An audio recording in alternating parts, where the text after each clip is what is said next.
All this shit started when I found that little note. On a square piece of paper I found at the bottom of a box I was moving out of my basement. It read, "Hello, please respond." I had no idea how long the paper had been there. Those boxes had sat in my basement since I moved in. I ignored it until the next morning when I opened my coffee maker to throw out the grounds, and inside was a sopping wet piece of paper that read, "Please respond. Please help." I figured it must have been put inside my coffee maker by whoever was pulling this pointless prank, because it wasn't there when I put my coffee grounds in. I found more notes, under my mouse pad, inside my computer tower while I was putting in some new RAM, between the layers of tissue of my toilet paper roll, under my DVD player's disc tray. Places that no one would ever look. Places you'd never think of putting a note. Places you knew no one would ever look, and it would be foolish to put a note, because who knew when they would see it? But it kept happening, and they all said the same thing every time, begging me to respond and help them. Being the idiot I am, one day I just got fed up when I found one inside a cup in my dishwasher right after I had run it. The paper was dry. I wrote on the back of it, "Hello, I'm responding. Please explain your situation," and slid it under a crack in my bath-fitted tub. No sooner had I left my bathroom did I find another piece of paper floating on the surface of my glass of Sprite I had in the living room. I carefully picked it out of my drink. It read, "Thank you," and in large letters, "I'm trapped." I waved it around to dry it off a bit and wrote on the back of it again, "Where are you trapped? How are you sending me notes?" And, not creative enough to think of where to put it, I just threw it behind my couch. I waited and looked, but I didn't see any other notes for the rest of that day. The next day I checked my mail. Inside of some spam letter was the next note. "In the second dimension, below you." I wasted no time in responding, "Whoever you are, this prank is stupid, give it a rest," and threw it outside. The wind blew it away.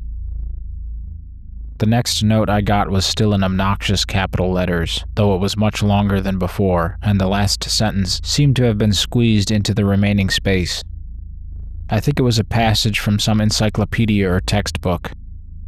The first dimension is a defined point in space. The second dimension, this was underlined, is anything that exists with height and width, while the third adds on length. The fourth includes time, and the fifth is the past, time that has already occurred and is solidified in time-space. Everything beyond that was too squished in to read. I rolled my eyes and responded again. How can you read this if you're in the second dimension? How can you even exist? I slipped this note into the space in my toaster between the element and the metal casing. My reply came when I brushed it out of my hair the next morning before I took a shower. Writing is 2D. Vision is 2D. 2D images superimposed. That didn't really get to the point of how I was supposed to rescue this person, which I defined in my next note that I flushed down my toilet.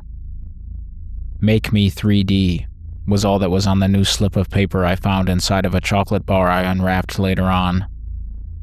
How the idiot was putting these inside sealed products was beyond me, but at this point I decided to play along. Maybe it was some kind of TV show thing. "How" was all I wrote for my reply. I remember exactly where I put it, because it was the last thing I wrote for a long time.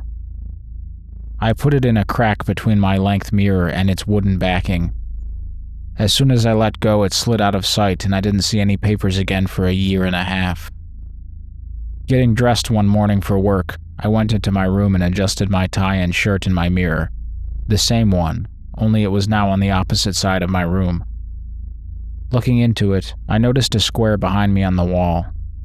Turning around, there was none. In the instant before I turned around again, I thought it must have fallen off, but in the mirror it was still there, still stuck on the wall. I touched my mirror thinking maybe it was some sort of warping or optical illusion, but it wasn't. I lifted my heavy mirror up from the ground and slowly walked backwards with it, nearing myself to the opposite wall on which the paper was stuck. The closer I got, the clearer the message on it became, until I stopped, sandwiched between the heavy mirror and the wall, looking at the paper immediately over my shoulder.